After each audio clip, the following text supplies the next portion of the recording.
ceremony of this GSET lecture series. And in this inaugural ceremony, I would like to welcome all the dignitaries: Dr. 𝗘𝗱𝘂𝗰𝗴 Provost, Dr. Subhash University; Dr. JUNAGADH Patel, Registrar, Dr. Subhash University; Dr. 𝗘𝗱𝗂𝗰𝗁 Controller of Examination; Dr. 𝗘𝗱𝗂𝘰𝗴 Deputy Registrar, Dr. Subhash University; Dr. 𝗬𝗫𝗃 𝗃𝗀, Dean, School of Science; Dr. 𝗘𝗱𝗂𝘰𝗴 Jani, Associate Dean, School of Science, and Dr. 𝗘𝗱𝗂𝘰𝗴, co-convener of the event. Now, we will perform lamp lightening ceremony on digital platform. I request Professor Samir Kedia to go for the same. Please, sir.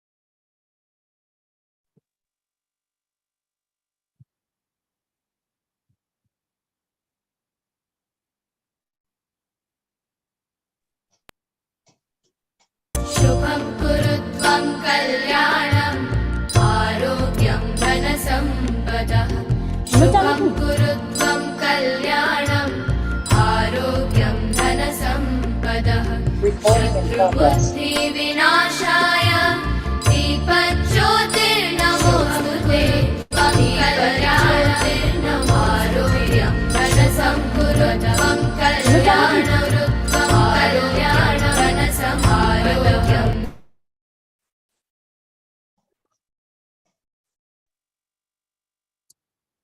Thank you, sir.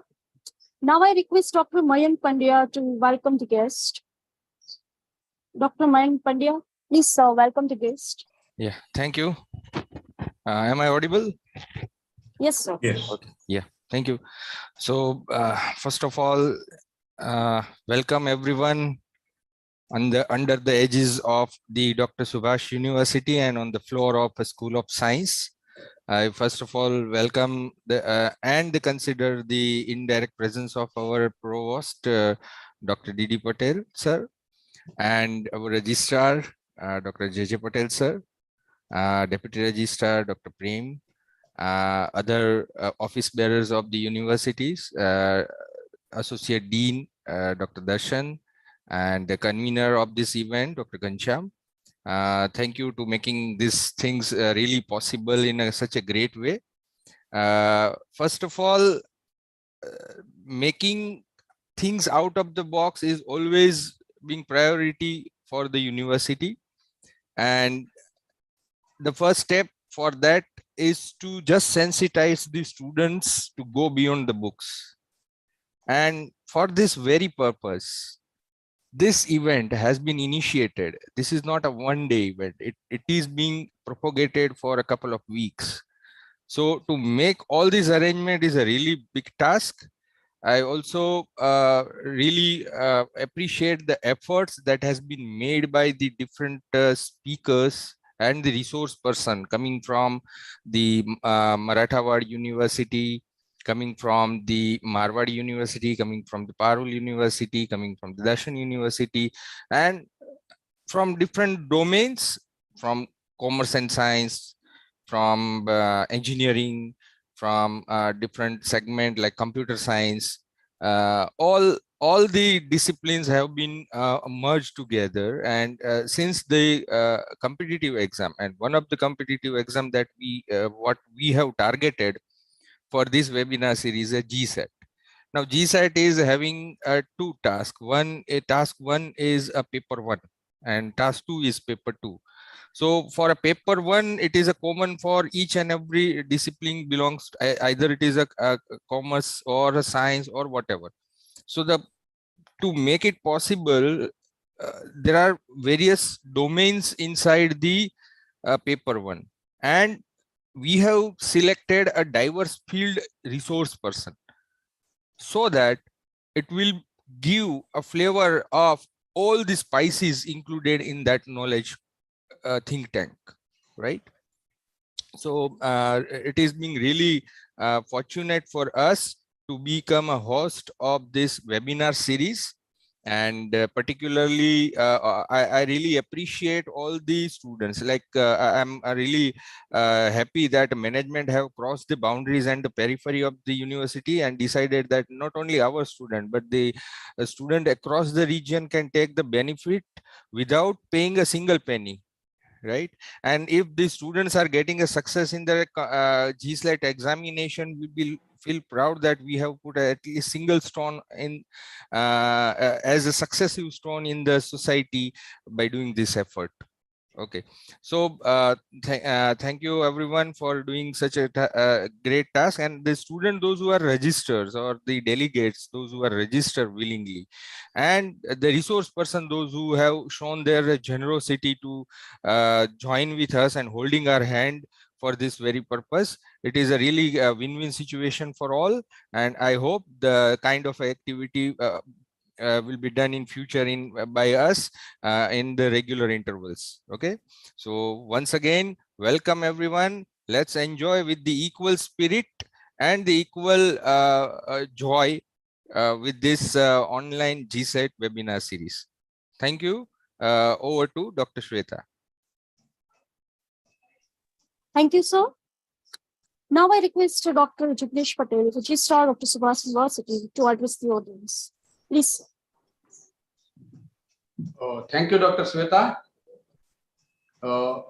Respected speaker of today's session, Professor Subhash 𝗘𝗱𝘂𝗰𝗲, respected Provost Dr. 𝗘𝗱𝘂𝗂𝗰𝗲 sir, Deputy Registrar Dr. 𝗘𝗱𝗂𝗰𝗲, Dean Dr. 𝗘𝗱𝗂𝗰𝗁 𝗃𝗀, Dr. Darshan Jani, convener of this program, coordinator, and my dear participants. First of all, I would like to congratulate Team School of Science for organizing such an event. So now today I would like to share about the Dr. Subhash University. So visionary educationalist 𝗘𝗱𝘂𝗃𝗰𝗏 𝗦𝗃𝗀 founded the Dr. Subhash Education Foundation in 1976, a charitable organization dedicated to provide the quality education to empower the students. Having started and running more than 20 different educational institutes and an Ayurvedic and general hospital with almost 50 years of experience. So we consider ourselves expert at educating, nurturing students' mind. The Dr. Subhash University, as a part of this ever-growing organization, is a state private university, was established in June 22 under the Gujarat Private University Act 2009. So this Dr. Subhash University offers the various more than 55 programs, which includes the diploma engineering, undergraduate programs, postgraduate programs, doctoral level programs in various disciplines. So with a commitment to excellence in teaching and research, we are dedicated to preparing our students for successful career and meaningful lives. Vision of the Dr. Subhash University is to be a leading educational institute by transforming students into extraordinary professionals and socially responsible citizens. We are offering the different programs like different schools, in which the different programs like School of Science, School of Computer Applications, School of Pharmacy, School of Nursing, School of Commerce Management, School of Arts and Humanities, School of Agriculture, School of Physiotherapy, School of Physical Education. So our university stands as a beacon of knowledge and innovation, which is committed to nurturing the leaders and thinkers of tomorrow. So we believe that education is the cornerstone of progress and that every individual has the potential to make the positive impact on society. So at our university, we are dedicated to unlocking that potential. Our university is not just a place of learning, it is a community. Our campus is teeming with the energy and creativity, with students engaged in a wide array of extracurricular activities, clubs, and events. We foster an environment where the diversity is celebrated, ideas are exchanged, and the lifelong friendship are forged. Our Dr. Subhash University is not just an educational institution. It is a hub where students evolve into the informed, responsible, and compassionate citizens. Our goal is to empower you with knowledge, values, and skills needed to make a meaningful impact on society. Bhagavad Gita, Ramayana, and Purans are the part of our syllabus, where we engage students in thought-provoking lectures and seminars. Special sessions on mindfulness and meditations are organized here periodically. We organize the value-centric extracurricular activities promoting values such as compassion, integrity, and empathy. We are celebrating the rich cultural heritage of India through our various festivals and events, including Diwali, Holi, Navratri, and much more. So, thank you very much for the School of Science for organizing such event. Now over to Dr. Sevita. Thank you. Thank you, sir. Now I request Dr. Darshan Jani to introduce the expert and the lecture series. Please, sir. Okay. Very good morning to all. Respected dignitaries, Registrar Sir, Deputy Registrar Sir, Dean Sir, and Convener Dr. Ghanshyam Sir. I want to share one incident, right, which is about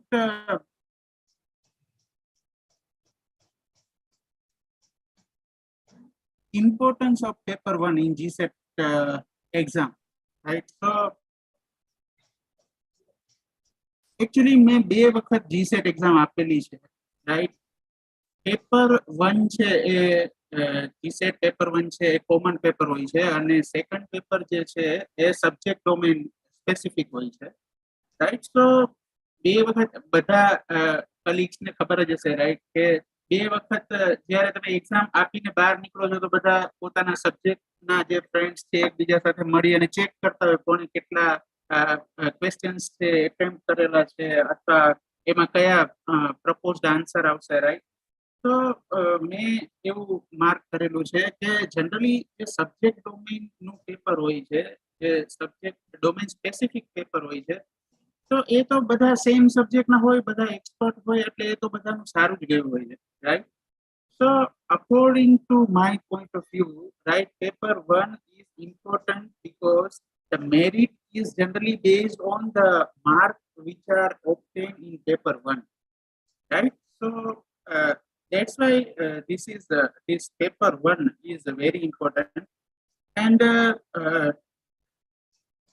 the other experts of GSET lecture series are Dr. Prakash Kanjaria from Marwadi University, Rajkot, Dr. Rakesh Barot, Assistant Professor, BVM Engineering College, 𝗘𝗱𝘂𝗰𝗴, Dr. Tanuj Gupta, Assistant Professor, Nirma University, Ahmedabad, Dr. Anil Parmar, R.R. Mehta College of Science, Palanpur, Dr. Mitesh Solanki, Assistant Professor, Department of Physics, Parul University, Vadodara, Krishna Anarkat, Assistant Professor, Darshan University, Rajkot, and our today's expert,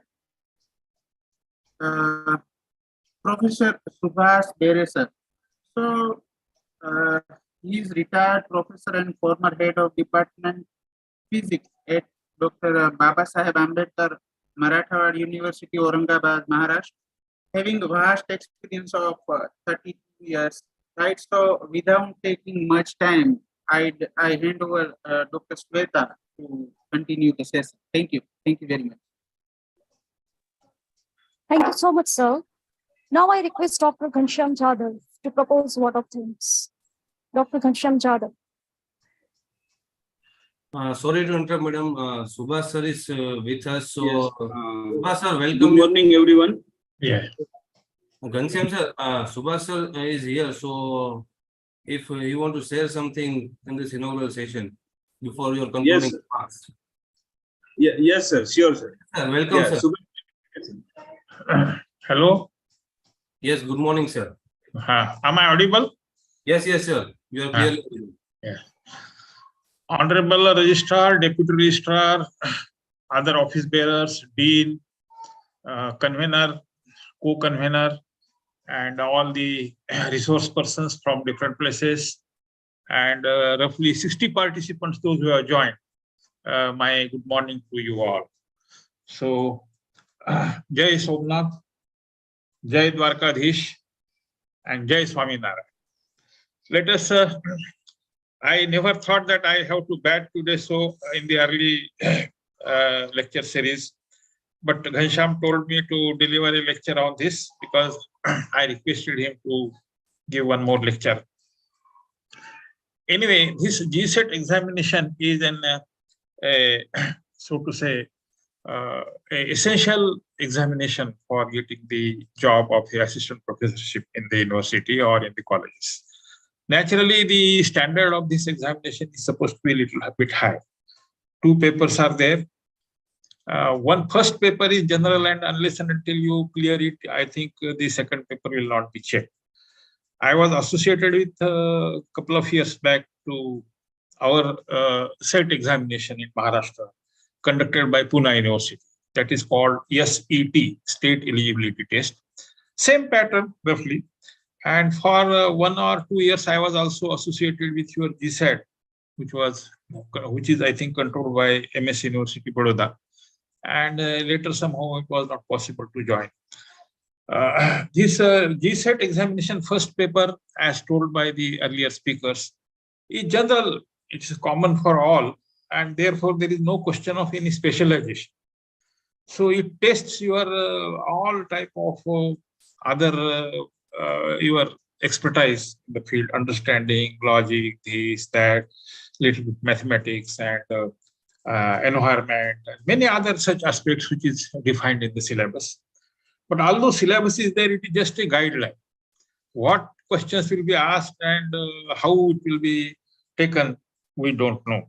But the study of the old papers can give you some idea about the examination pattern, and from that you can guess or the scope of your syllabus more precise.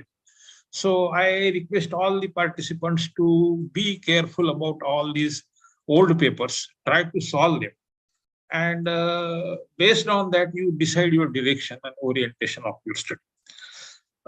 It is very difficult to conduct online courses of such.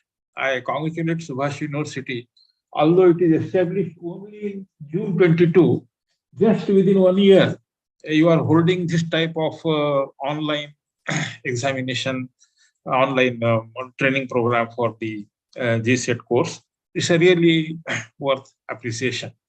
And Ghanshyam Jadhav, I know, of course, as I always come to Rajkot as a visiting professor. And there I knew him as he was doing research, and I attended his marriage also. So I know him. So he has taken the opportunity to invite me.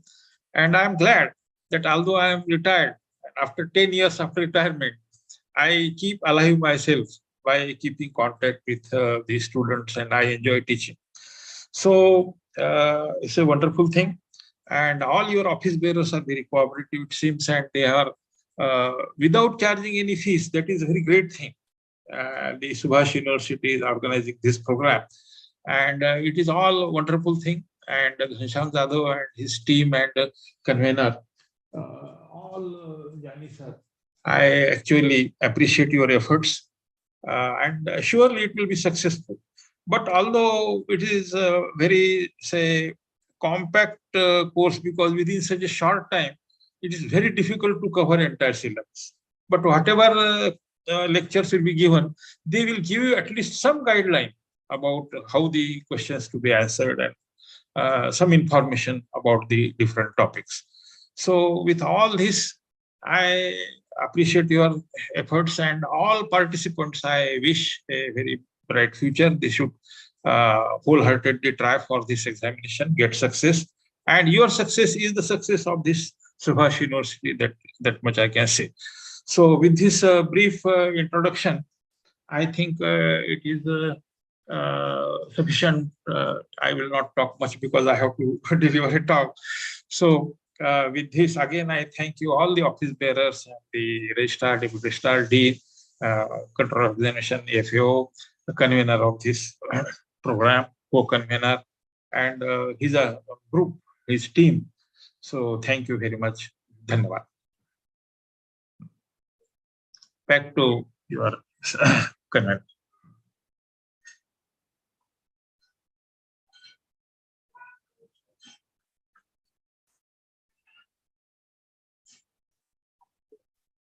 Thank you, Subhash Beda sir, for wonderful speech and the guidance. Now, dignitaries and the participant present here, on behalf of the organizer committee, I, Dr. 𝗘𝗱𝘂𝗰𝗲, I would like to extend my heartfelt gratitude to our Honorable Vice Chancellor, Dr. Deepak Patel sir, Registrar Jignesh Patel sir, Deputy Registrar Dr. Prem Lalchandani sir, Dean School of Pandya sir, Associate Dean Dr. Darshan Jani sir, and convener of this lecture series. I would like to thank all the participants and all the higher authorities of Dr. Subhash University for continuous guidance and always motivate us to create and organize such kind of student beneficiary event. I also thanks all other coordinators and coordinators for their help to organize this lecture series within a very short notice. And I will also thanks to all the experts who have ready to take lectures. It's a total 7 experts is there. Like to thanks all the experts and all the participants.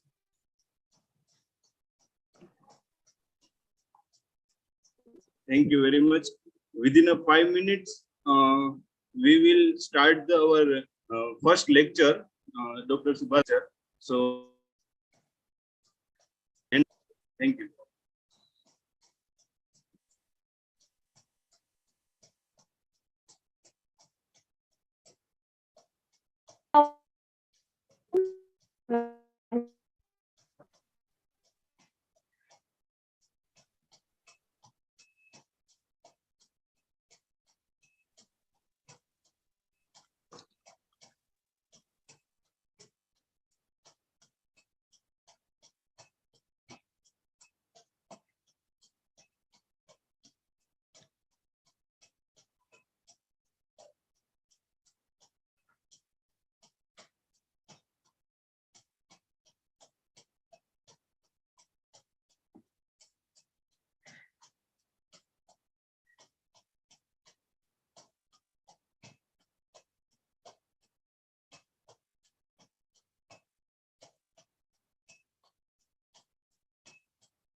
Yes, sir. Well, hello. Am I audible? Yeah, yes, sir. Now you can proceed for the lecture. Can I share the screen? Hello. Yes, sir. Shall I press that button? Yes, sir.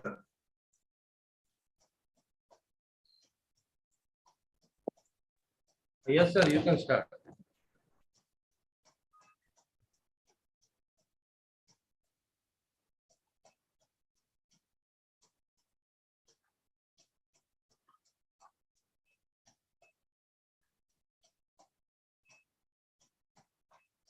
Can you see this slide? Hello? Yes, sir. Yes, sir. Ah. So, very good morning to all the participants and those who are attending this lecture online. I am Subhash 𝗘𝗱𝗂 from Aurangabad, and I was heading the department for a couple of years there. It is called Dr. 𝗘𝗱𝗂𝗰𝗏 𝗦𝗶𝗏 University now. And I retired in 2010. And after that, I sometime come to Saurashtra University, Rajkot, as a visiting professor in the Department of Physics. So, in the beginning only, I would like to thank the audience, those who are listening this lecture, Vice Chancellor Sir, Dean, Registrar, Deputy Registrar, then the other university officials, the convener, Dr. 𝗘𝗱𝗂𝗰𝗏, Dr. 𝗘𝗱𝗂𝗰𝗏, who is co-convener, his team, Samit, Meet, and Maulik, one and all. So, the topic which I will be discussing today is something related to the energy, that is the conventional and non-conventional energy resources. In the paper 1, it is unit number 9, and from bottom number 3rd. And there in that unit, they have written. You are not audible. Am I audible? And now it's audible, and you can also full screen the presentation. Press F5. Yeah. Okay. Yeah. Yes, sir. Okay. Okay. So the syllabus something like this, that is the natural energy resources: solar, wind, hydro, geothermal, biomass, nuclear, and so on. So it is very difficult to cover all these energy resources within a 1 hour lecture or 1.5 hour lecture. But still, I will try to give the glimpses what you will be understand, because many of you are from different disciplines. So I have to see that you should be able to understand it. So I don't have to make it too complicated. Okay. So I start with one cartoon, as usual. One professor like me is invited to give a talk in a class. And he, being a physics teacher, he puts complicated equations on the blackboard. The effect of his teaching on the audience, you can see. One girl is reading a book of her choice, maybe Harry Potter or Panchatantra, whatever she likes. Another fellow wanted to be an aeronautical engineer. He's trying to make paper planes and fly in the classroom. Third boy is under the influence of Ramdev Baba. He has started the Shirshasana in the class. You can see his toes up. The another person is sleeping there. He is not following the lecture. He is sleeping. So he is utilizing his time for a good cause. Another fellow is turning his back towards the professor and sleeping. All these things are happening in the class. And the speaker feels that whether he is an alien body coming from different planet or whether he is a dinosaur, because how the students are behaving. But he has forgotten one thing, that he has made his subject very, very complicated. So this is a message for all of you. If you are becoming assistant professors or the professors or teachers in general, you have to see that you make your subject palatable digestible to the students. And you have to study hard to make your lecture very successful. So this is the message. Anyway, let us talk something about the energy. It's a very general common word. Now it is a matter of concern for all of us. This energy is related to the fuels, maybe petrol, diesel, gas, electricity, and the transportation. And all these things are related to the fuels. And all of you know very well, the prices of the fuels are rising and rising and rising. And there is a lot of depletion of fossil fuels, because fossil fuels means this coal, oil, natural gas, they come under these fossil fuels. Okay. So they are limited. Their stocks are slowly depleting and they cannot be renewed so easily, because millions of years of burial of some matter, organic matter, give rise to the fossil fuels. So it is not very easy to make fossil fuels. It is a natural process and they are depleting fast. So what is the solution to that? And therefore, we have to be worried about this, and therefore it is a matter of concern. Now, this energy, what do you mean by that? There are various forms of energy: heat, light, sound, waves, electricity. All they are different forms of energy. Remember, energy cannot be created, cannot be destroyed. That is the law of thermodynamics. Only it has to be converted from one form to another form. Okay, so this electricity can be converted in the winds if you on the fan. Electricity can be converted into the cooler if you use coolers or refrigerators. Electricity can be converted into heaters to heat the rooms. So from one form to another form, you have to just convert this electricity, and it depends upon the efficiency of the system. Then exact definition of the energy, if you wanted to go copybook, it is a capacity to work. That is the meaning of energy definition wise. Now let us talk in the language of physics. What are the two types of energies? One is called a kinetic energy and another called potential energy. The kinetic energy is associated with the moving bodies, whereas potential energy is associated with static bodies. For example, the potential energy, example, bow and arrow if you take. If you put an arrow in a bow and stretch it, then you are storing the potential energy in that system. Once you release that arrow from a bow, what happens? The stored potential energy is converted into kinetic energy. Similarly, if there is a dam, okay, and in a dam, for example, I think in a JUNAGADH, there is a Wellington Dam or something like that. The dam reservoir is a potential energy example. And when you release the water from the dam through the different gates, then this potential energy is converted into the kinetic energy of running water. Take example of a spring, for example. In good old days, when electronic watches were not there, we used to have alarm clocks, and we used to wind the alarm by keeping the alarm on, set on alarm on some particular, say 4 o'clock or 5 o'clock, and wind it. So as soon as the watch was showing that time, there was sudden release of the spring and the alarm was ringing. So the energy stored in the spring is potential energy. Whenever it is released, it is a kinetic.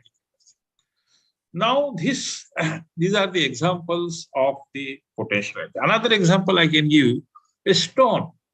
If you take a stone on the first floor and drop on the floor, it may not damage anything much more. But if you go to the third floor or fourth floor, if you go on increasing the height, the damage will be more by that stone. Same stone. Now the potential energy depends upon mass, gravity, and the height. Mass is one of the important factors. Remember, m into g into h is called potential energy, where m stands for mass, g stands for acceleration due to gravity, and h stands for the height. So this is something about the potential energy and the kinetic energy. Now this energy is measured in the different units. As you measure your height in the meters or centimeters, inches, okay. You measure your weight in kilograms. Like this energy is also measured in different units. Earth's, that is the centimeter, gram, second system, CGS system. Joules, SI system, where the kilogram and the meter and second, they are the basic units. Okay. Calories. You know, if you go to a doctor that I am fat and I have to get reduced, the doctor will say, reduce your calories, reduce your diet. So calorie is also a unit of measuring the energy. Electron volt, it is especially in the nuclear physics or in the energy, depends upon the amount of energy given to an electron if there is a potential difference of some V volts, electron volt. Then horsepower hour, kilowatt hour, foot pound, all these are the units of energy. And one more unit I wanted to tell you, it is called British Thermal Unit, abbreviated as BTU. So these are the units of the energies. So these are the forms and energies seen in this slide. Light, then the reservoir, then the pressure, then the vapor closed in a kettle or in a vessel, then the motion of a water, battery, firewood, gasoline, crackers, it's chemical energy. So all these are the different forms of energy. And remember, energy has to be converted from one form to another form. And you can see whenever these the radiations or the rays from the sun, they are coming and incident on the earth, they will be converted into heat and so on. If you heat the water, okay, then there will be a steam inside. That steam can be used to run the turbines, generators, and electricity can be generated. Similarly, if you pass your electricity through a bulb, your energy is converted into the light energy plus some heat energy. So similarly, the heat energy again can be converted into something and something and something. So there is a conversion of the different forms of energy that you should remember. As I have told you, these are the units. I did not repeat it again. Earth, joule, British thermal unit, horsepower, kilowatt hour, calories, electron volts, etc. Now, let us talk something related to the conversion of the unit. It is not expected for this paper 1, but at least it should be known to you that it should be in your notebooks if you wish. That is, what is the relation between calorie and BTU? 252 calories is equal to 1 British unit. So many British units, that is 3,430 British units is equal to 1 kilowatt hour. 6 million British thermal units is equal to 1 barrel of oil, which is equal to 42 gallons. Remember, barrel of oil is also a measure of energy. The production of oil is measured in terms of barrel of oil. Then coal, 25 million BTU is equal to 1 ton of a coal. Okay. And 1,000 kilogram of oil is equal to 44 into 10⁻⁹ joules. So just for your information, nobody will ask you to go into details of this unless and until you are engineering or a physics student for that. Now, let us go to the history that the daily energy need of a human being. When there was no fire, no hunting, very primitive stage of a human civilization, just 2,000 kilocalories per day was the requirement. Now, when there was an advancement in the human civilization, hunting started, man with a fire, but there was no agricultural, slightly energy demand was increased. Then early agricultural man, there was a livestock with him, cattle. Then he was stable, and then he was making some agricultural. He was cultivating land. Naturally, the energy was demand was more. That is roughly 20,000 kilocalories per day. Now, advanced agricultural, animal stock, tools, and all this. Again, the energy demand increased. Early industrial man around 1870 in Europe, 70,000 kilocalories per day. Technological man in United States in 1970, it is 230,000 kilocalories per day. And now, maybe after say so many years, after 50 years, this demand might have doubled or tripled. Because right from the morning till you sleep, you continuously use energy different forms. Remember. Now, major energy demand is for the generation of electricity, for commercial business use, residential use, that is for your lighting and your refrigerator and the heaters and for cooking. Okay, for all these things, this residential use. Then industrial needs, if you wanted to run a factory, you need large power and transportation, which is a major thing. For example, if you travel by aeroplane, first grade petrol, that is the high energy is required, ships, trains, your buses, cars, all they need the energy in the form of oil. So this is a major energy demand. Now, if you try to correlate the annual total energy consumption per capita and the per capita income in US dollars, that is gross domestic product, then you will find all advanced countries, those who have a very high income, average income, per capita income, they use more energy. If you say United States or countries in there, Europe, Russia, China, okay.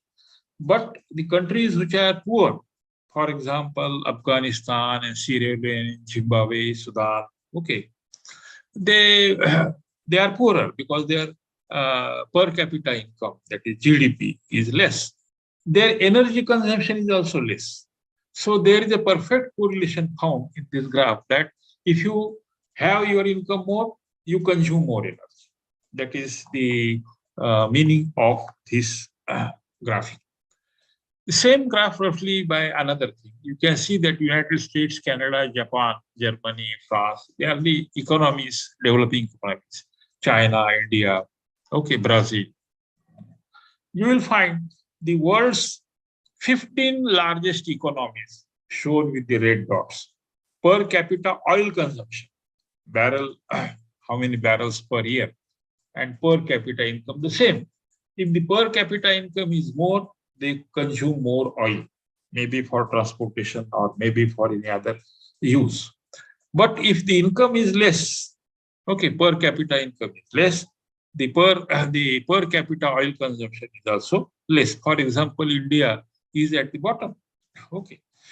Now, if you try to see a little bit about the consumption, okay, of oils, you will find the North America consumes more than Europe, then the Middle and East, okay, North Africa, then the Central American, this one, South America and Asia.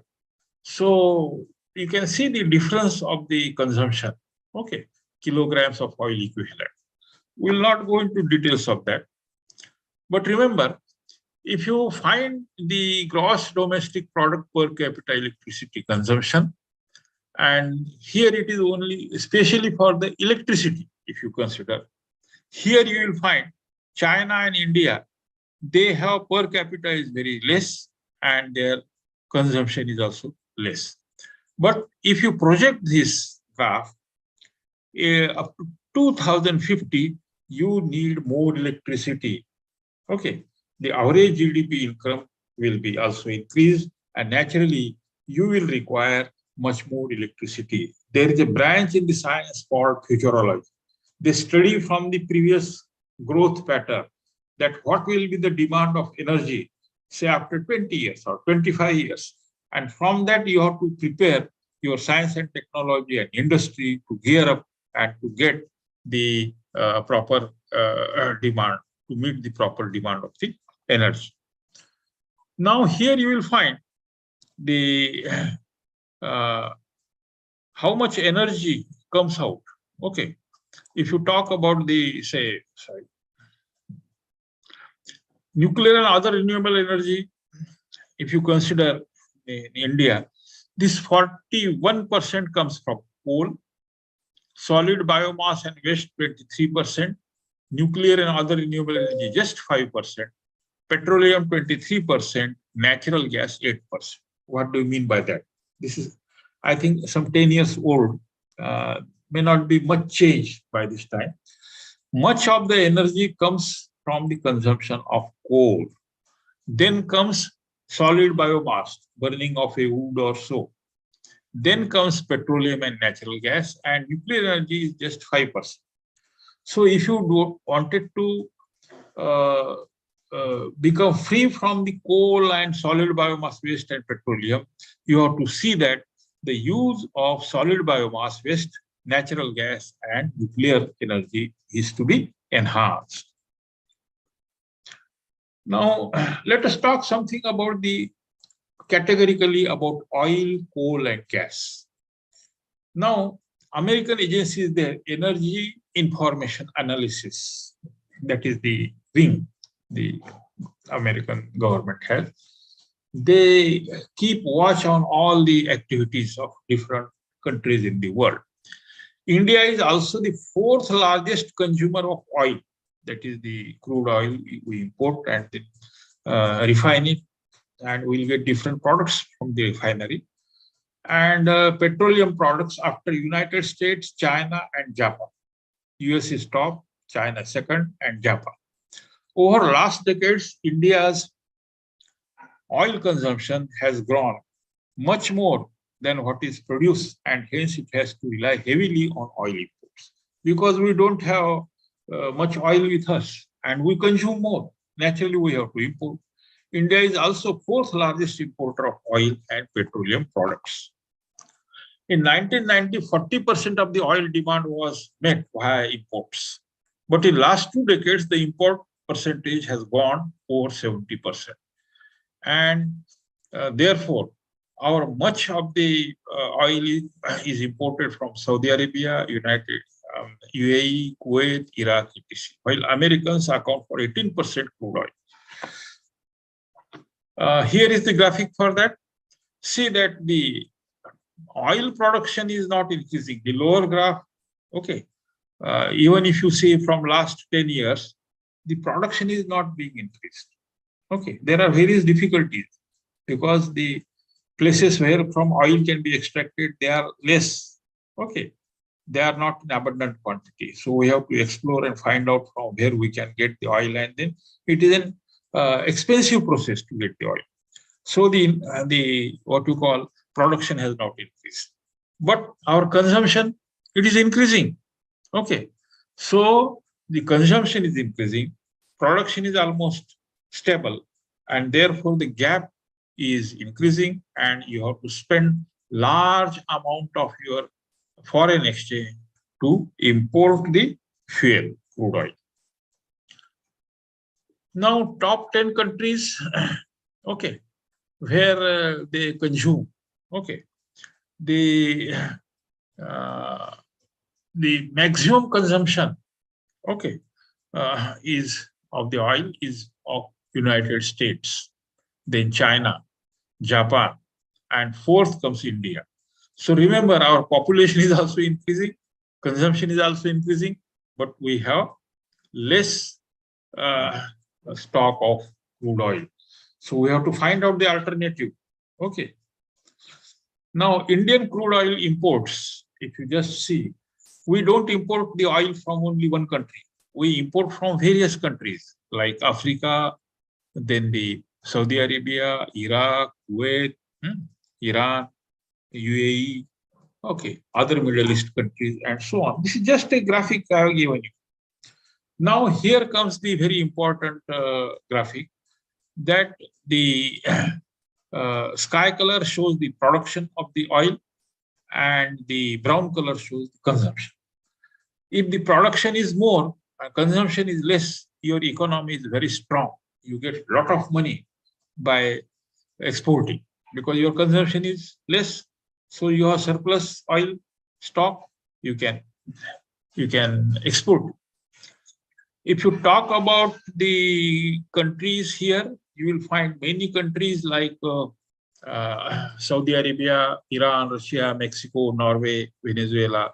All they have surplus oil with them. But if you come to some countries like Italy, France, South Korea, Germany, their production is nil. They don't have any petrol with them or oil, and consumption is more. Okay, so they are the countries to be worried for the use of these conventional energies, and they are working very hard on the non-conventional energies where the oil is not required. Okay, and then if you talk about the Japan, China, India, our consumption is more, okay, and our production is very less. If you talk about China, USA, large amount is consumed, production is less. So we have in these countries, they have to worry for the oil imports. Okay, so this is something, a graphic you should remember. The economy of the country is very strong if they have enough production of oil. Now, which country has proven crude oil resource? Proven means which can be extracted without much loss. Say for say 100 liters of petrol, if you have to spend 200 liters of petrol, then it is not proper. 𝗘𝗱𝗂𝗰𝗁𝗂. So proven crude oil reserve means which can be extractable. Okay, so you will find Middle East has much more, then America, Africa. Okay, and all these statistics only I am giving you. There are some countries in the say what you call Gulf. Okay, and all star countries, they are the members of OPEC, Organization of Petrol Exporting countries. So this is something about that. Now, if you talk about the population, okay, and electricity, for example, you will see that the projected 250 need of electricity is so much billion kilowatt hours. Okay, and presently it is this much, 635, and it will be 7500 billion kilowatt hours. So by 2050, your demands will be very high for the electricity. So, because you see the population of the world is 83.25% remaining, and out of 100%, India constitutes roughly 17%, 16.75. So our population is very high. Naturally, energy demand will be more. So if you wanted to run your country efficiently, you should have sufficient electricity generation. And if there is no electricity even for an hour in your city, you know what is the condition. Okay, so we have to worry for the generation of the energy. If you consider the entire world, which sources the electricity comes, electricity generated, very important graphic. Entire world, if you cover, okay, the coal is the largest resource. 39% of the electricity of the world comes from coal-fired plants. Okay, they are called thermal power plants. Then the 19% comes from the hydropower. The water from the dam is allowed to rush down around the turbine, electricity generated. But many countries, they don't have proper river, proper geological conditions, there are no dams, so hydropower is not available in any country, in all the countries. Some countries are fortunate to have. Then the nuclear energy comes 16%. The natural gas gives 15% electricity, and the oil gives 10%. So today also, people are worried about how to replace this coal, because day by day, the coal mines will be depleted. Okay. So why there is an energy crisis? Why people wanted to fight? Why people wanted to make war? Okay, because every country wanted to have more and more energy resources, and uneven distribution of energy resources is the main cause of energy crisis. For example, the population America is 1/16 of the world, and the population, but the resources of the energy are just 1/3. Okay, 1/3. So you can say the population and the population is less and energy is more. Naturally, that country will be rich. Okay, and therefore the energy crisis is there. Some of the developing countries, the population is more, energy resources are less. Some of the countries which have a population less and more energy. Because of this uneven balance, okay, there is crisis of this energy. Major supply of energy comes from coal, oil, and natural gas, as I have told. Now, this energy demand depends upon what? Population growth, economic conditions, and conservation. Population growth, India is very, India and China, they are like anything, because every year we'll find a lot of population is increasing in India. That keeps the burden on energy consumption. Okay. Then conservation is also very important. If you don't switch off your buttons, electricity is wasted. So conservation is also an important aspect in the energy. Now, what are the something about oil I have discussed at length. Let us talk something about the coal. Now, this coal, India is the 5th largest reserves of coal in the world. However, due to inefficiencies in this sector, the production is not able to meet the demand for coal. Due to increasing coal demand and inefficient production import for coal has grown by over 13% per year since 2001. What is a coal? It is a sedimentary rock, mostly of carbon plant material, buried for, say, many million years ago. Okay, and converted into the coal. This in the lack of oxygen, no decay, high pressure and heat. That is called metamorphism. Now, this coal can be classified in 13 categories depending upon its heat content, depending upon the moisture content, depending upon the heat energy content, and so on. Only remember that few are very important. Lignite, bituminous, and anthracite are very important out of these 13 categories. So how this is buried, and it is a picture of that. Now, how the coal is extracted, we will not go into details. Only see that where are the coal fields. You will find on the border of east border of Madhya Pradesh, northern border of Chhattisgarh, and the western border of Jharkhand, and eastern Bihar, and the northern Bengal, and some part of the Assam, Arunachal, they have large coal mines. So that is why Sir Jamshedji Tata took his factories to Jamshedpur and all that, Tata Nagar, because it was not possible to bring the coal to make iron. So all these steel industries, they are in that situated in those areas. In Gujarat also, some part is shown here, but I think it is in the developing state in Kutch. Okay, so maybe in future the coal will be available there. So we will not go into details, but remember that coal mining is a very difficult job. Several hundred feet you have to go in the earth. Then you have to see that how the coal is extracted and all that. Many accidents occur. And you know, Chasnala accident was there in some 25 years ago. And those people, laborers, work in the coal mines. They get this disease. Okay. That is the small particles of coal, they are deposited in their lungs and their life is shortened. Now, why coal is not cheap? Because if pure coal is to be cleaned, then it has to be cleaned from the different, say, gypsum, calcite, pyrites. They are removed, their weight is reduced, but the efficiency is increased. Then there is a transportation, either by goods train or truck or the conveyor belt. Then in the combustion, okay, major part of the coal is used for electricity generation. Fire, the power plants would work on the coal.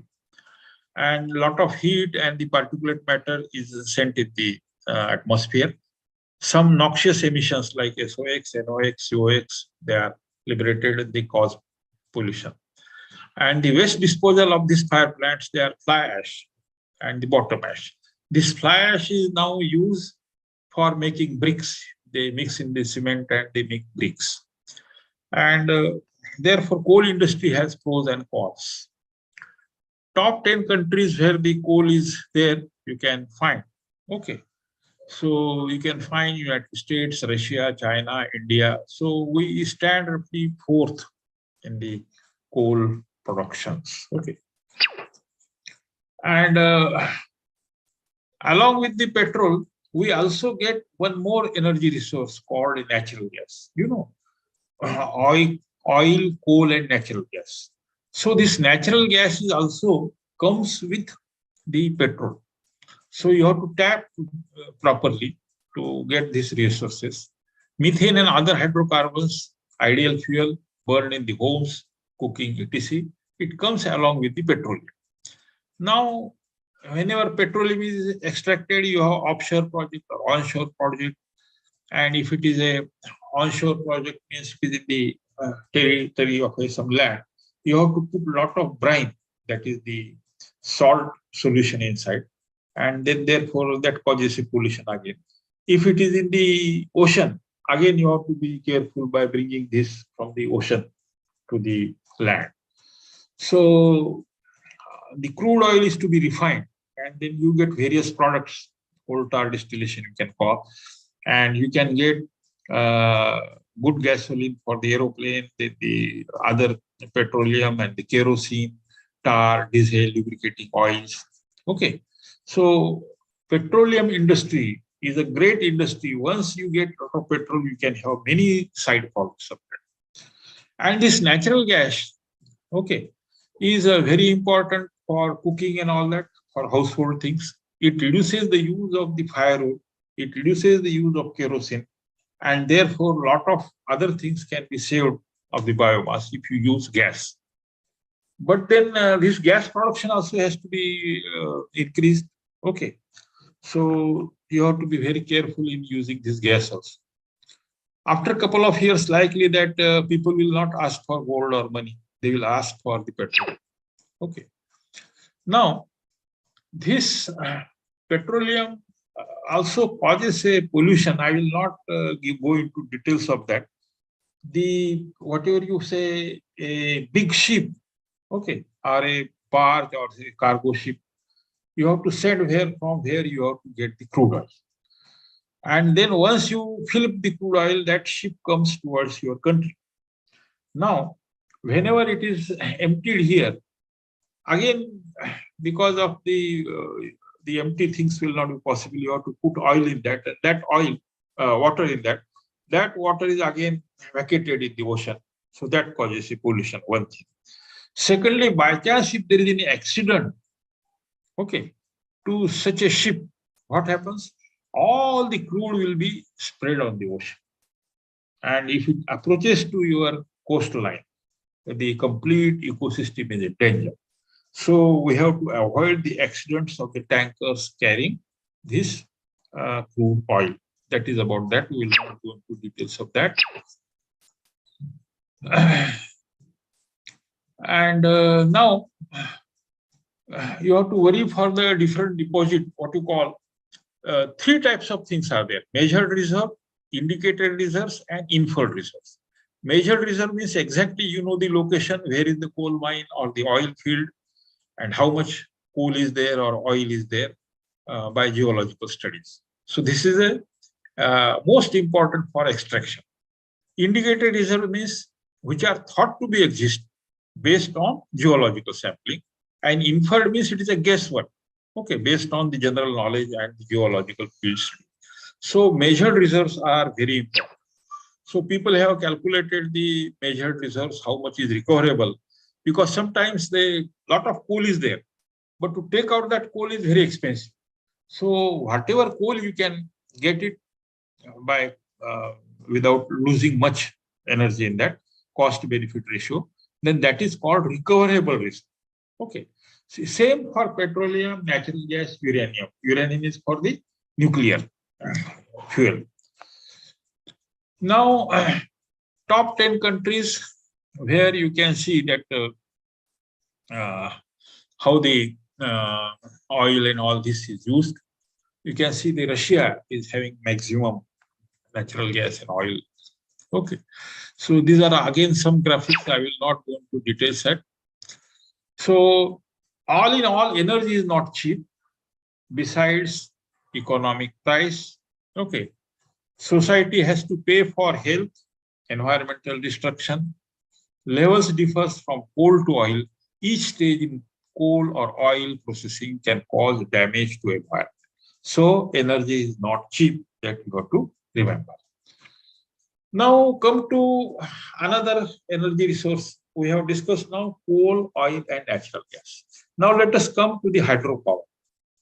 That is the power generated from running waters stored in a dam. So it is a kinetic energy of running waters. No air or thermal pollution. It is inexpensive technology. It has a well-developed technology, you know. But the disadvantage is all the many forests are cleared, trees are cut for timber and all that. So the soil from the such areas come directly to the rivers through the different water carrying bodies, and therefore the water, complete sediment is deposited in the dams. So all the dams in India, especially those who are in the area where you can get sediments, the water carrying capacity or water holding capacity of the dams is decreasing. Okay. So unless and until this is stopped, the dams will not be very useful. Many countries, they have good sites to construct the dams, but many countries, they are plain, they don't have such type of site to construct the dams. And so hydropower is not in the reach of all the countries. Some countries they have, some don't have. So in many countries, they have suitable dam sites. Okay. And the dam water also, the reservoir depends upon the rainfall, limits its ability to play a major role in meeting the electricity needs. If there is no rainfall, the water will not be in the dams, so you cannot get hydropower. So ultimately, ecological conditions, environmental conditions, they are also very important. Now let us come to the non-conventional energy resources. What do you mean by this? I have told you, there are some resources which are renewable. So they are not depleted, fortunately. And therefore, they are called renewable energy resources or non-conventional energy resources. Okay. So this fossil and hydro, they are the what we call renewable, the conventional resources, natural resources. But if you go to the solar energy or the geothermal or the wind or the nuclear, then they are called non-conventional. Nuclear is in between because it has also some limited supply. It is not entirely renewable, but it can last longer. But remember, wind power, geothermal, hydro, the solar power, all they are called renewable energy sources or the non-conventional energy resources. Here you will find the diagram in which you can have some pictures. Okay. So you can find the wind power or the solar roof. Okay. Or you can get the what you call the biomass from the forests, wood, okay, and you can get alcohol for the cars and vehicles, okay, and you can burn biomass also, okay. Then the ocean thermal energy conversion, because ocean also can give you the energy. I will talk about that later.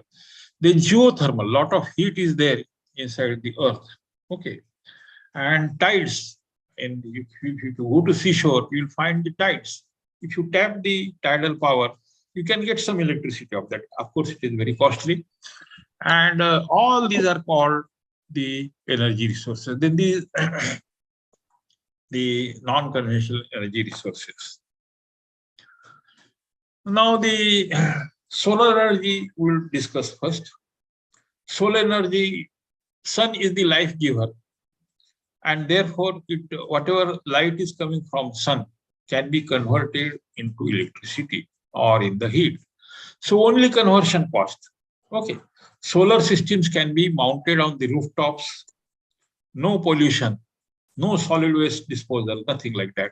No land use, flexibility, useful in remote areas. Okay. And therefore, the solar energy is supposed to be the most useful energy, provided your conversion efficiency is pretty good. What happens with the solar energy is that no pollution at all. Okay, only conversion cost. But the efficiency of the conversion should be increased. Now, there are two types of things, passive and active. So what do you mean by this passive and active? Now, this solar energy has to be concentrated because it is spread out. Then it has to be after concentration, the solar light is to be converted into energy. It is stored and it is to be matched at the end use. Now, it's very difficult sometimes to get the conversion to the energy. Okay, people are working very hard by various techniques to get the maximum output from this solar light. And people are working on the different type of solar cells and all that throughout the world. Okay. You know, from sun, whatever radiation is coming, part of the solar radiation is used in running the hydrological cycle.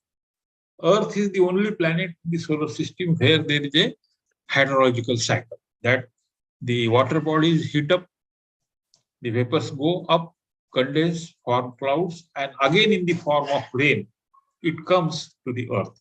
So the water is replenished back.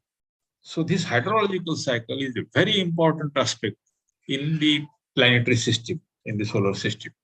Part of the sunlight is reflected from the clouds.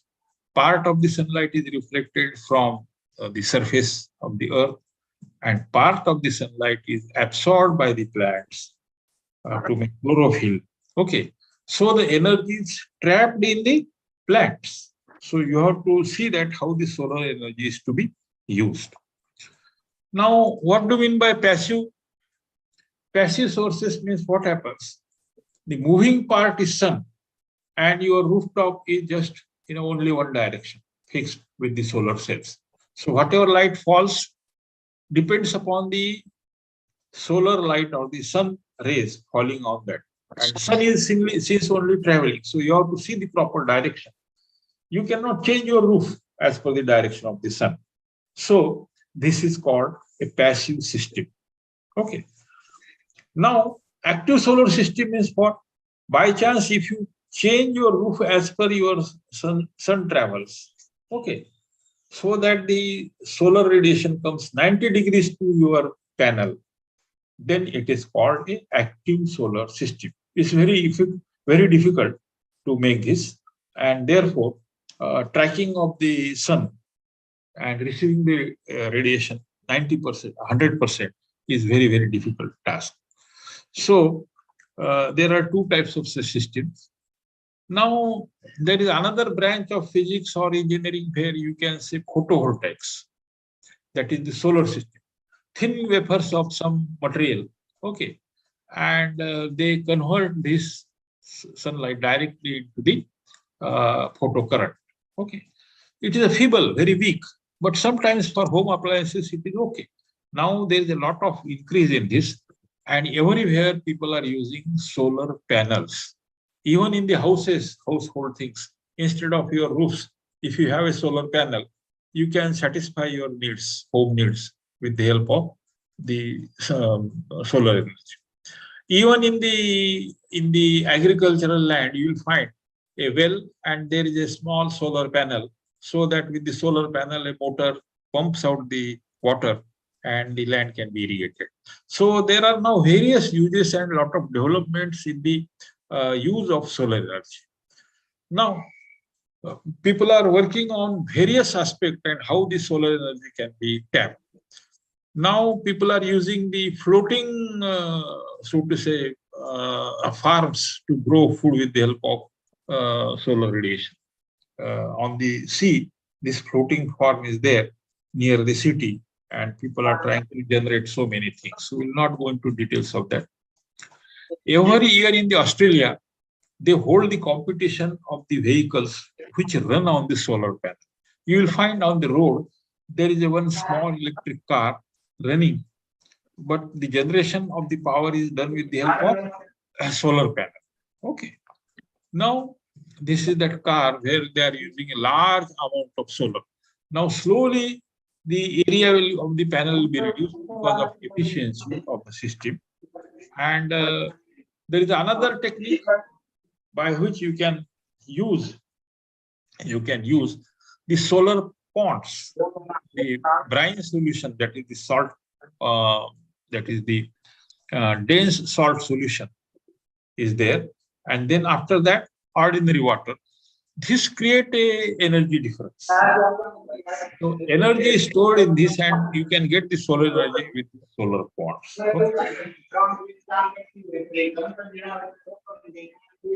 Now this is a solar car developed by Iranian students. You can see the bulk size because of the solar panels. This is one of the solar panel, and Indian Railways are now using this on their tops to get the light, and the fans run on the bogies of the trains. So many students of these different universities, they are trying to work out the automobile vehicles with the help of solar panels. You can see the solar panel of this car. Okay. Now, instead of your what you call 𝗘𝗱𝘂𝗰 or the rooftop, okay, you use this type of cells, this type of solar panels, by which you can get the electricity. Okay. So these are the new developments, how these solar panels can come. You can see the shepherd in the remote area who is holding the solar power on his shoulder, and his phone is getting charged with that. So it has come to the village level, the tapping of the solar power. Now solar power in India, slowly it is increasing, and a lot of research work is being done. A lot of new appliances has been coming into use with the help of the solar panels. Now, let us go to the wind energy. What do you mean by wind energy? Whenever a wind blows, it has a lot of energy. In the cyclones, you can see that if the wind travels more than 150 kilometers per hour, it can be disastrous for those who are on the coasts of Subhash. They can enjoy this cyclone. Okay, so they can understand what the wind power is. Now, winds form into two major ways. One is by the rotation of the earth, okay, and the solar radiation falling on that. And another is the heating of the land and water. Okay, sea breeze and land breeze, you might have learned in the 5th or 6th class geography. This is Mother Earth. Solar radiation, if falling on the equatorial belt, okay, vapors are done, the body, solar body, or the oceans are heated up water, it goes up, okay, and it sinks after some, say, degrees latitude. That is called Hadley cell. Then comes a Ferrel cell in the temperate zone. Then comes polar cell. This circulation of air is due to the sunlight and the rotation of the earth. Okay, this is one of the reason winds are generated. Okay, now in the long ago in the history, you can see the ships were going from one place to another place. Okay, and these ships were traveling with the help of wind power. Okay, now this wind, whenever they used to blow, people used to drive their ships in a proper direction, and so the wind power is known to the people from a long time. You can see. Now, of course, there are propellers. There is no question of any wind power, and the ships now travel with the help of diesel or the energy proper, or the some of the what you call submarines. They travel with nuclear power also. Okay, so this is something about the wind power, and it is free, but you have to harness. You have to make a map of your area. How many? What is the wind speed average? Throughout which months of the year the wind blows, all these things. When the condition is suitable, then only you have to install a big windmill by which you can generate a power. If you travel from Porbandar to Dwarka, you can see many such type of windmills erected on the coastline. Okay, in Gujarat especially. So, but the problem with this non-conventional energy resources, especially wind, energy is generated only when the wind is blowing. When the wind is not blowing, energy is not produced. So how to store that energy is a problem always. So people are using batteries to store that energy, and the batteries will be charged and so on.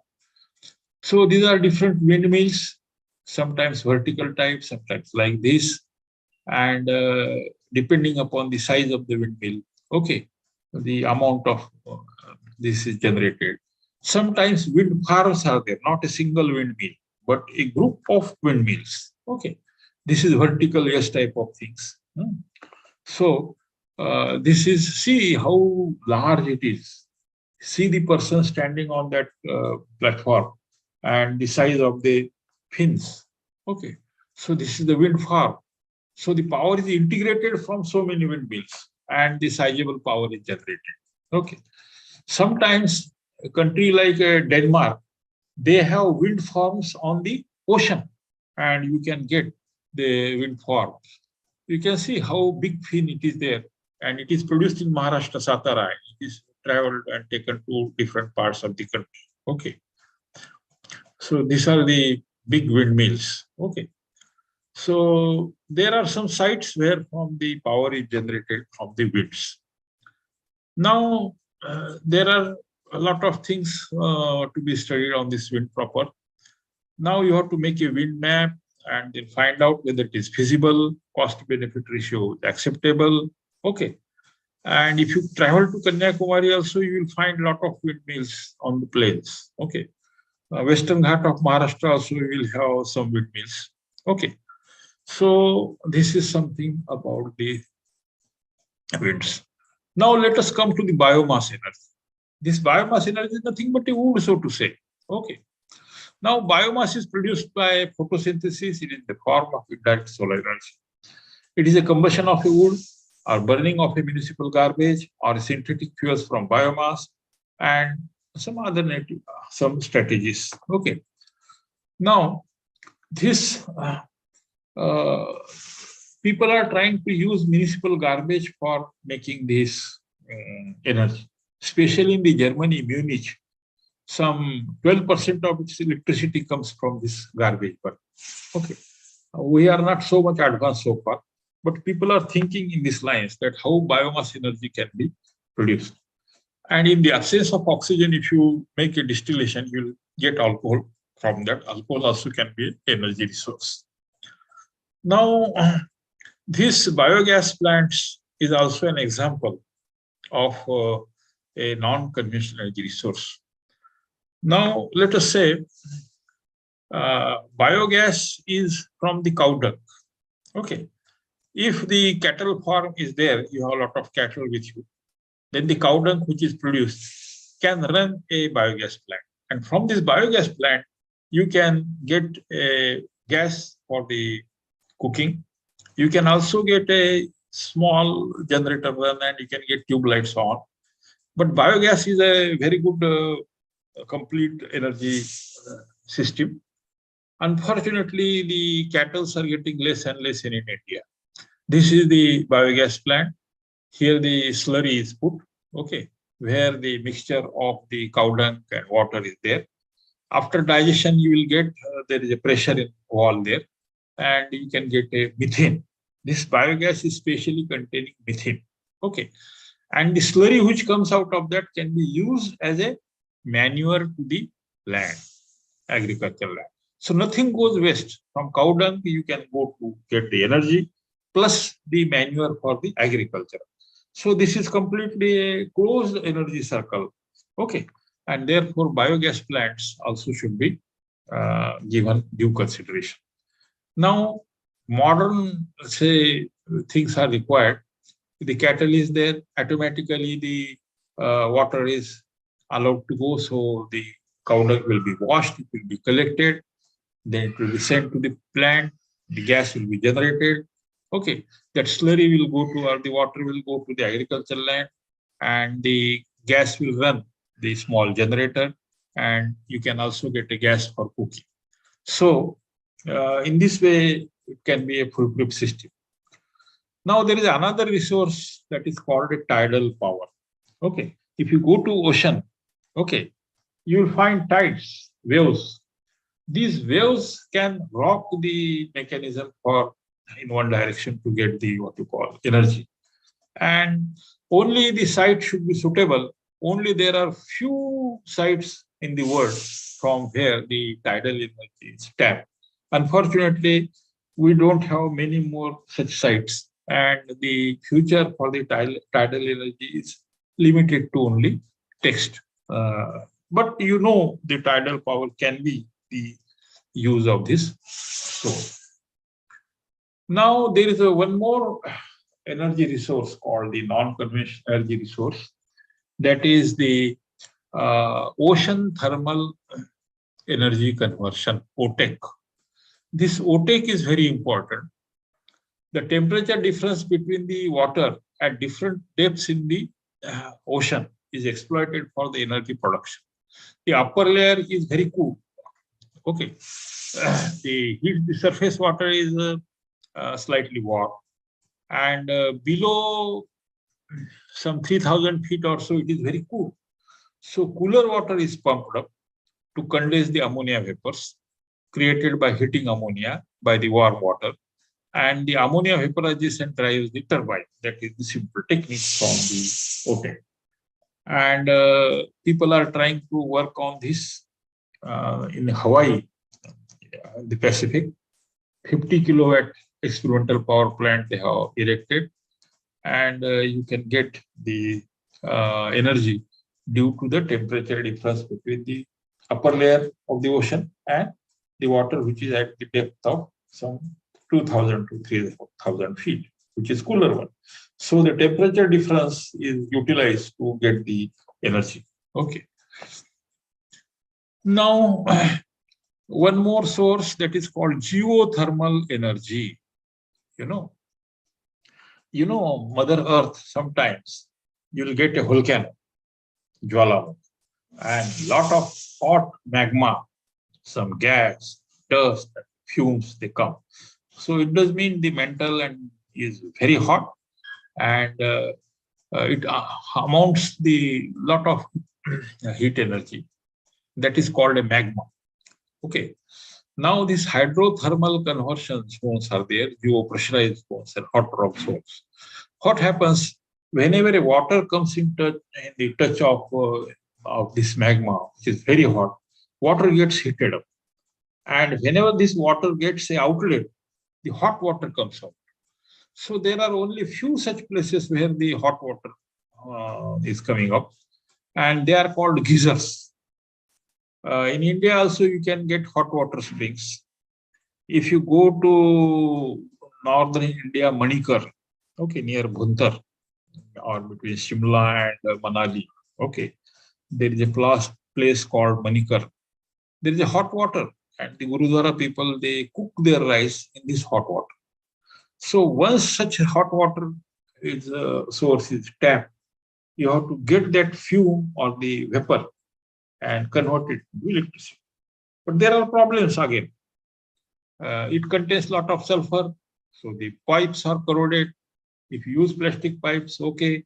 So many things you have to again research, but there are only very few sites where from you can tap such type of energy. Okay. So this is how the you can get the energy from the geothermal. Okay. So there are some plants also, people are trying to get the energy from this. Okay. And some trees are there which can give you petrol and something like that. But it is on the experimental basis, not yet. Okay. Now there are synthetic fuels coming up. People are trying to use alcohol for their vehicles. If you mix your alcohol in the diesel, maybe your amount of diesel required will be less. Okay. So people are working on that. And after some days, it will be a common practice to use this alcohol in the vehicles. Now, there are some other techniques where you can use hydrogen as a fuel. And in Nagpur, they are trying to run the buses on the hydrogen fuel. So hydrogen is again very important, and it is abundant if you make the what you call water as a raw material, have a electrolysis of water, collect hydrogen and the oxygen separately, use that hydrogen for making the batteries. Now this hydrogen sometimes can be made in a cake form, like, and in the petrol pump you will get some cakes which is containing hydrogen. Okay, if you put that cake at proper place in your vehicle without a diesel, hydrogen will be liberated. That hydrogen can run your vehicle. So hydrogen also can be a very good source, but still the hydrogen running batteries still they are in the infancy. People are working on that. So remember, the things are there for this the energy, and the conservation of the energy resource is also important. That is, energy saved is the energy gained. Then instead of having vehicles for each person, unfortunately in India it is taken as a status. If you have a car, you are a great man. If you have a big car, again you are a very great person. If you have a vehicle, simple vehicle like a scooter, you are not a great person. So if you wanted to remove this consumption of the individual cars and all that, your community transport must be very efficient. That for going to university or for the office or for the college, you should have proper community transport. Then people will not use their vehicles. Why people are using their vehicles? Because your community transport is very poor. So this is the thing which are required. And social awareness about the energy. All these things will be helping to conserve the energy. Now, if you talk about the electricity and all that, in future we will require a lot of energy. Okay. Now here is a map which states of India use large amount of energy. Okay. You will find Haryana and the Punjab and the what you call Uttarakhand, Delhi, then Gujarat and the Goa. Okay, Puducherry. They use their production is very good, and some of the states they have poor production of electricity. Okay, so if you don't give proper attention to the energy, and if you wanted to run your vehicles without petrol, you have to use the rekdi on which the scooter wala is sitting. Or if you wanted to drive an auto, put that auto on a car. Okay, and the muscle power of a donkey is being utilized for the fuel. And if you wanted to have a car without a petrol, again you have to depend on a muscle power. Okay, So this is something about the non-conventional energies. Now remaining for 10-15 minutes, I will be talking on the nuclear energy. This nuclear energy, you cannot say it is exactly a conventional or a non-conventional. It is in between that. Why? It is not very renewable, but the fuel can last for a long time. That is the important aspect of that. You know, the atom contains a nucleus. Electrons move about that. This nucleus is very important. As you go high in the periodic table, your nucleus becomes very heavy. This uranium nucleus, which is called 92 uranium-238, means 92 electrons are there, 92 protons will be there, and this 232 is the weight, so to say. So 238 minus 92 electrons or protons will give me 146. This 146, they are neutrons, they are neutral particles in the nucleus. Okay. Their mass is almost that of proton. And nucleus contains protons and neutrons. Protons are positively charged. Number of protons is equal to number of electrons. 92 electrons means 92 protons. So 146 protons. Now, if you change the number of neutrons in the nucleus, nothing is going to change except the weight. That is called an isotope. Suppose 92 uranium-235. Then what do you mean by that? 92 electrons means 92 protons. 92 protons means 235 minus 92 will be 143 protons. So neutrons. So the neutrons change only the mass of that nucleus. But the properties, they change. Therefore, 92 uranium-235 is very important. Okay. From which you can get the nuclear energy. Okay. Now, this uranium-235 is just 0.4 to 0.5% in a naturally occurring uranium. Now, this uranium is found in some of the sands of monazite sands found in Kerala and somewhere. And it is extracted, and then this uranium is taken for the energy production. How come? Now, this uranium-235, only 0.75% is naturally occurring uranium. So it has to be enriched to increase the concentration by 4 to 5%. If you increase this concentration with the help of centrifuge and all that, that material which is collected of enriched uranium is called yellow cake. Don't eat this cake. If you eat, within a short time, you will be in the heaven. Okay. So this material is a fissile material. This uranium-235 is very important for the nuclear energy. Now, there are two processes by which you can get the energy. One is to break the heavy nuclei in the pieces, that is called fission. Another is to unite small nuclei in a bigger nuclei called fusion. You know, fusion music, they mix this music with that music is called fusion. Now, all these concepts I will very quickly explain. Now, this nuclear material is radioactive. It gives out alpha, beta, gamma radiations. And this, you have to protect yourself from these radiations. Otherwise, they are harmful to the human being. So, exploration, transportation, disposal of nuclear fuels, at each stage, there is a danger of radioactive pollution and health hazards. So, you have to be very careful in handling this. Now, if you go on increasing the percentage of uranium-235, the material will be more and more demanding for nuclear energy. This process is called enrichment. Increasing the isotope percentage of U-235, okay, it's called enrichment. Now, this enrichment, enriched material is used for different purposes. If you use the material, just a 20% concentration, they can be used for the nuclear energy production with the help of a water reactor. Okay, that is low enriched uranium. If you increase the percentage very high, up to 85% uranium-235, that material is called highly enriched uranium, HEU. And this material is useful for making nuclear weapons, nuclear bombs. So remember, more the percentage of uranium-235, more dangerous that material will be. Okay.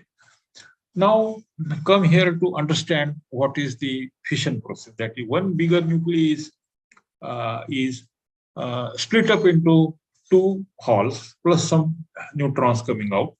It is a fission. And if, say, lighter nuclei are combined together to form slightly heavier nuclei, it is called a fusion process. Now come to fission process. A thermal neutron without much speed is bombarded on uranium-235. Remember, then it forms a compound nucleus. It is absorbed, and this compound nucleus is unstable.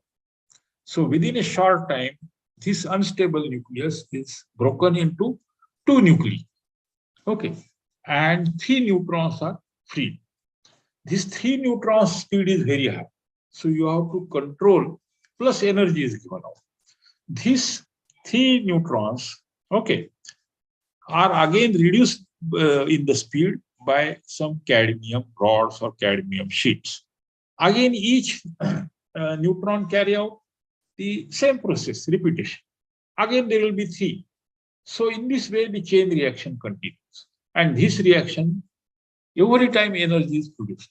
This reaction, if continues only for a minute, within a short time, large amount of energy is integrated. And if this chain reaction is uncontrolled, it becomes a nuclear bomb. Okay.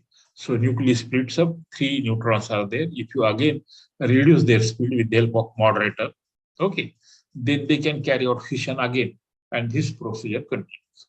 So the material of yellow cake, that is the rods of enriched uranium, plus the cadmium rods, they make nuclear fuel. Okay. So this is chain reaction. Now chain reaction uncontrolled means bomb. Chain reaction controlled means atomic reactor. If you control this nuclear reaction, and whatever heat or energy is produced, if you can use that for heating the water can produce a vapor. This vapor can run a turbine, and turbine will give electricity. So the nuclear energy is used to produce electricity. It's called a nuclear reactor. Okay.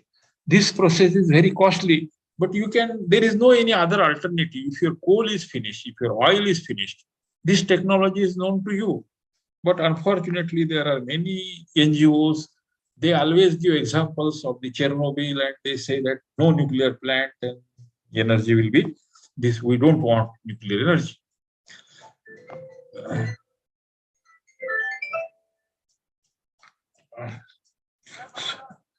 मी कामात आहे नंतर बोलतो. So this is a nuclear energy, and you can get the chain reaction, and from this chain reaction in the fission process will give you the large amount of energy if it is uncontrolled, and if it is controlled, it becomes a nuclear reactor. Now what happens here is that uranium-235 plus neutron, this is the mass, okay, in atomic mass units. Then whatever 2 nuclei are produced plus 3 neutrons are produced, their mass is this much, okay. And you will find some mass is lost in this reaction. Okay, this difference is very small.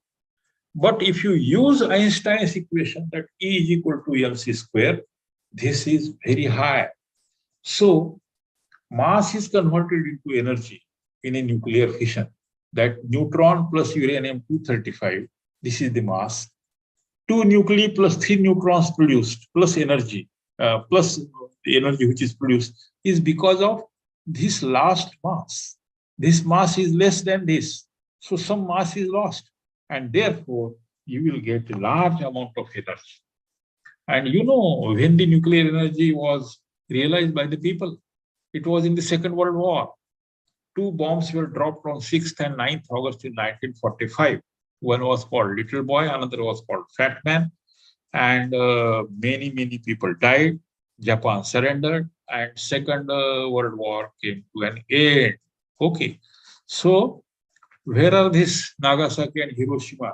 Okay, you will find here to the left side of my down is Nagasaki, downmost, and just above that is Hiroshima.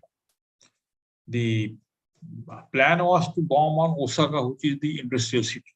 Unfortunately, with the fortune of Osaka people, there were clouds, and therefore they dropped it on Hiroshima. Okay, and what happened? You can read books and find that the electrical poles were melted, pressure wave was there, and the windows of glass windows were broken. Even they were 30-40 kilometers from the place of blast, and many people died.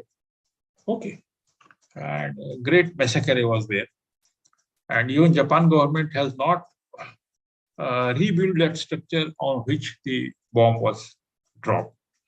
So this is that structure. Okay, the rest of the people, the area is very clean, beautiful gardens, canal, but you will find in the center that on which place that bomb was dropped is still kept same by Japan. This is the place. And every year on 6th and 9th August, people go to this memorial and pray that there should not be any nuclear war. Unfortunately, people say that we have nuclear power, we'll drop the bomb. But the effects, they last from generations, for generations also. So on 6th and 9th August, many people from Japan, they go to this place in Hiroshima and offer their prayers. Okay. So now there is another big weapon called a neutron bomb. And this bomb, the peculiarity is it will kill all the living things, crops, cattle, human beings, and there will be no damage to the property. Your buildings will be all right, your buses, trains, everything will be okay. Only living things people will die. Nobody has used this, but this can be a very difficult situation if the neutron bomb is dropped. You know, what are the casualties of the World War? This much. Second World War is this much. And the Third World War, complete world will be over. And therefore, you have to pray for no war, peace. Always you have to worry for the peace. Now, this nuclear power plants means what? Here is the structure of this thick concrete structure. Inside there is this black place is the reactor core in which you have to produce this, push this cadmium plus yellow cake rods. Okay. And then the reactor will go critical and the water will be heated up. The water in the heat exchanger will go there. It will not come in contact with another water, and only vapors will go and run the turbine. So in this way, the nuclear reactor will work and the energy will be given in the form of electricity. Okay, only the hot water will be discharged in the ocean. Okay, and now if the nuclear reactor is going out of control, you have to push cadmium rods. They will absorb all the neutrons. Chain reaction will stop, and the nuclear reactor will be stopped. So all the things are there, and by which you can. There are various now nuclear reactor engineering. Various types of nuclear reactors are there. We will not go into details. This is just idea I have given. Okay, and this is that rod material, cadmium rods plus the fuel rods of U-235 enriched. Okay, this is inserted into nuclear reactor, and you can get, if you consider about the India, this 59% energy we are getting still from coal, 13% we are getting from other renewables. Okay, natural gas is 9%, 16% is hydropower. Hardly, so to say, nuclear power is hardly 2%. So we are getting only 2% of the electricity from nucleus. Now, if you talk about another process, which is called a fusion process. If you combine hydrogen, heavy hydrogen, 1H2, that is the isotope, you will get a tritium, and this tritium 1H3, you have to again combine and with the complicated reaction, you will get a lot of energy that is called a fusion. This fusion energy is very good. You can get this fusion energy provided the reaction temperature to ignite this reaction is 1 degree Celsius. Unfortunately, we are unable to produce that much temperature even for fraction of a second. People claim now, but it is very difficult. The day on which we will be able to produce this much temperature, we can trigger this reaction. And from hydrogen to helium conversion, you will get the energy. So, so there are many problems like magnetic confinement and tokamak plasma, inertial confinement, laser fusion, and so on. People try to use laser beam, focus on one point, and temperature will be there and reaction can occur. But still it is in the what you call infancy.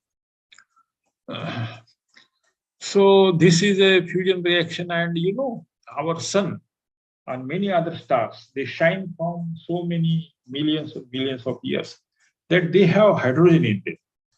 This hydrogen at the temperature at the core is very high. So this hydrogen is converted into helium and the rate is very slow.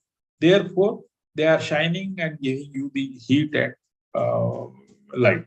So all the stars, they contain hydrogen, and the fusion reaction of hydrogen to helium keeps them warm and bright. So stars have fusion reactions with them. Now, nuclear energy fosters nuclear weapons proliferation. That is not correct. Although you have nuclear power plants, it does not mean that you have nuclear bombs. Nuclear waste disposal is an insoluble problem. No, you can dispose it properly. Nuclear reactors are not safe. No, Indian reactors are very safe, and there is no accident in Indian history of the nuclear reactors.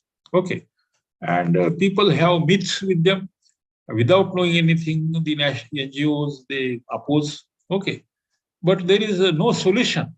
Okay, so our nuclear reactors are safe and we have all things with us, but people still oppose.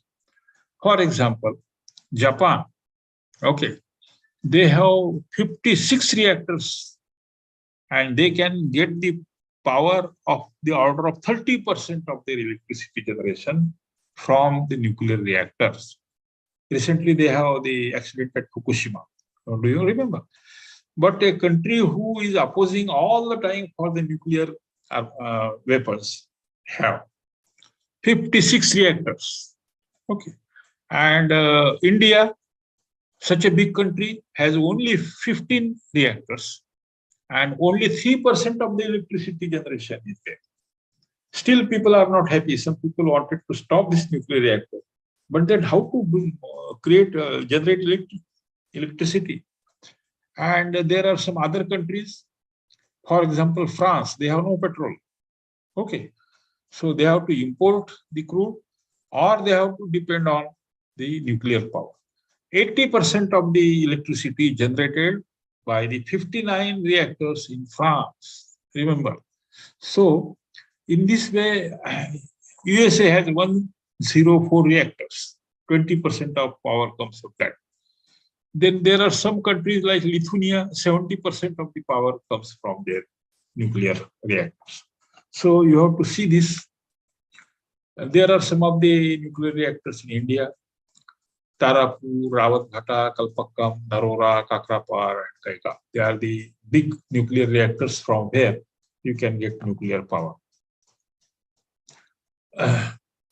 So our nuclear program, Indian nuclear program, is not only for making weapons or nothing like that. It is for the peaceful purpose.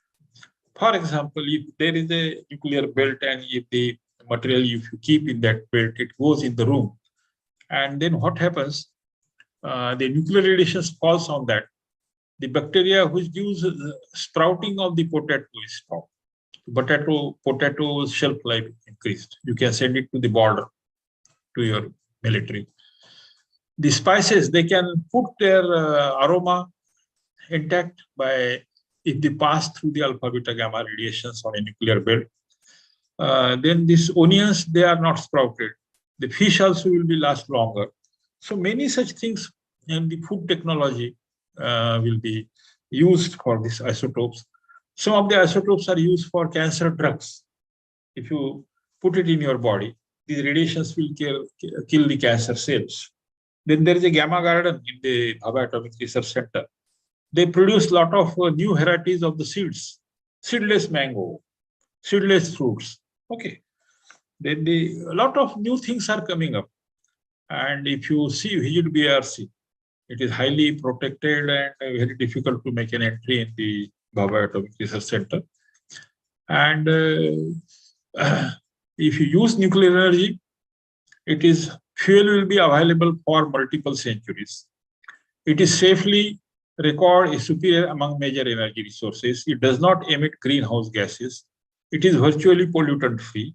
Use will help in preserving precious fossil resources for future generations. Its costs are competitive and decline. So nuclear energy is not bad at all. Okay. So you have to use this nuclear energy. Okay. So all these doubts are cleared by this. And at the end, I have given you the rough idea about the energy resources. How can be questions asked on this? Let us example questions. I have given 10 questions with the answers. For example, one of the following is not the unit of energy: joules, BTU, dyne, calorie. Here, dyne is not the unit of energy; it is the unit of force. Potential energy stored in a body depends on its mass, size, density, material. So naturally the answer is mass, mgh, that formula of the potential energy. That is mass into gravitational acceleration due to gravity, g into the height. Okay. So second question.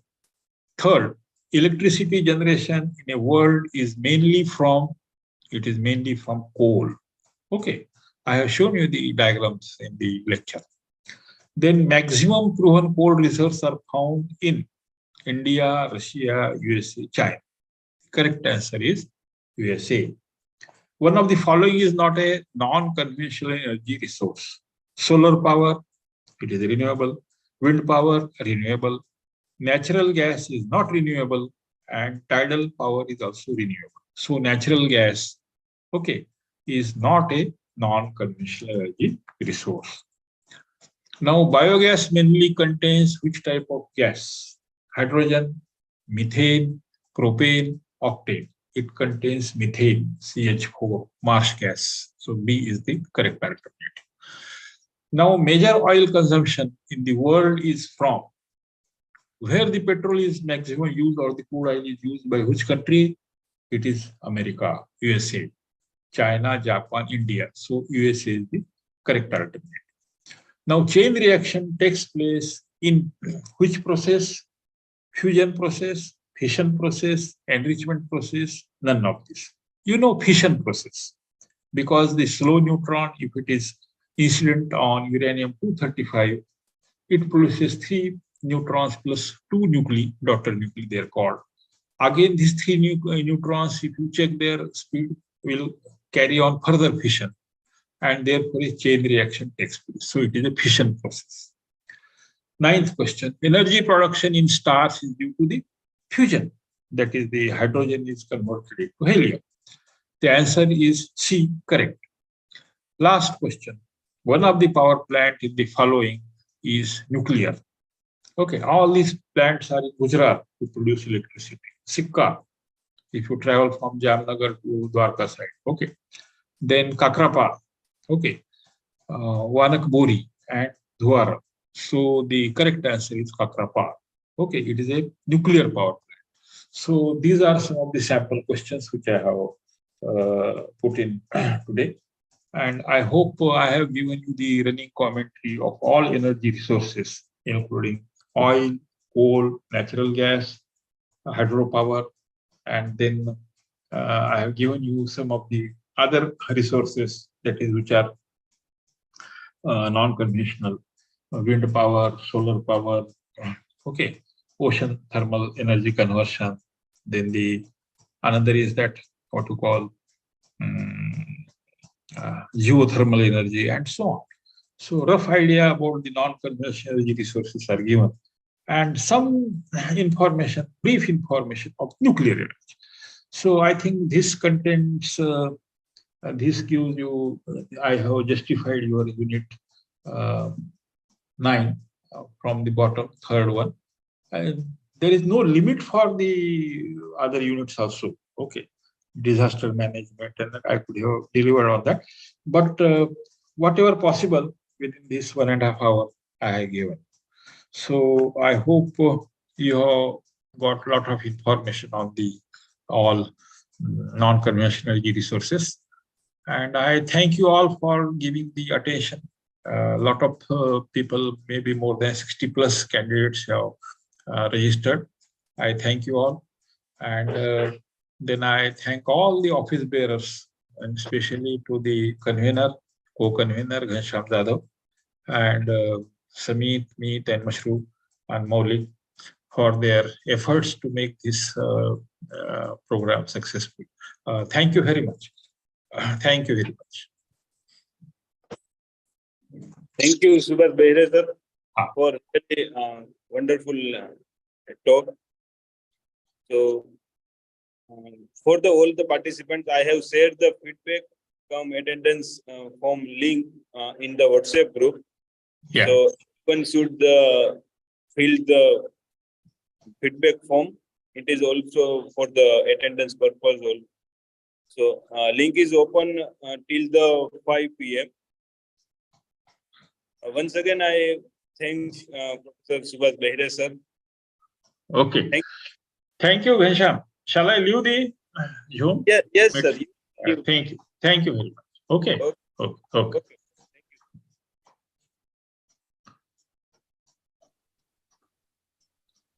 So now we can end the day 1.